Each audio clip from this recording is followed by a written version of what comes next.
আসসালামু আলাইকুম প্রিয় শিক্ষার্থীরা, আশা করি তোমরা সকলে ভালো আছো।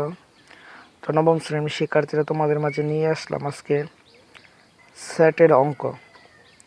একদম সহজেই কিভাবে অঙ্ক সমাধান করা যায়, শর্টকাট নিয়ম অবলম্বন করে কিভাবে একদম সহজেই সমাধান করা যায় তা নিয়ে পদক্ষেপ নিব আজকে। পদক্ষেপ নিয়েছি, দেখো আমরা এখানে লিখতেছি। আচ্ছা, প্রথম একদম শর্টভাবে যেভাবে আমরা খুব সহজেই শিখতে পারি। তো এখানে আছে সার্বিক সেট। এটাকে বলে কি? সার্বিক সেট। এটার কাজ কি তারপর বলবো। এখানে আছে এ কাপ বি। আমরা এই চিহ্নটাকে সবসময় কাপ বলবো, কাপ চিহ্ন বলবো। এটাকে আমরা কি বলবো? সবসময় কাপ চিহ্ন বলবো। এটা কিসের মতো দেখা যাচ্ছে? এটা কাপের মতো দেখা যাচ্ছে। কিসের মতো দেখা যাচ্ছে? কাপের মতো দেখা যাচ্ছে। যেরকম এরকম থাকে, এই যে। তাহলে এটা কিসের মতো দেখা যাচ্ছে? কাপের মতো। তাহলে এই যে এই শুধু এইটুকু কিসের মতো দেখা যাচ্ছে? কাপের মতো দেখা যাচ্ছে। তাই আমরা সহজ নিয়ম এটা কি বলবো?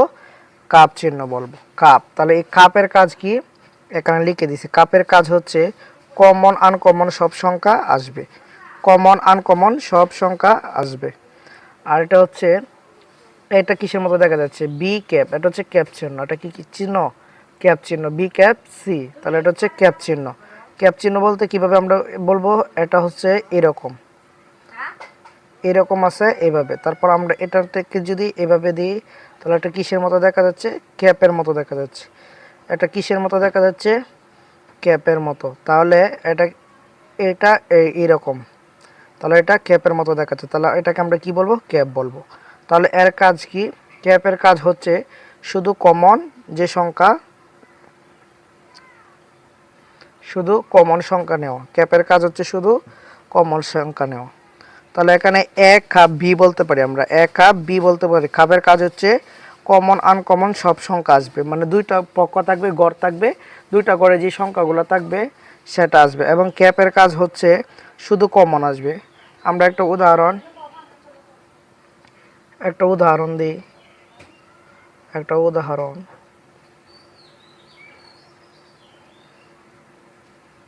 এ সমান সমান 1357, কমা বি সমান সমান 24667।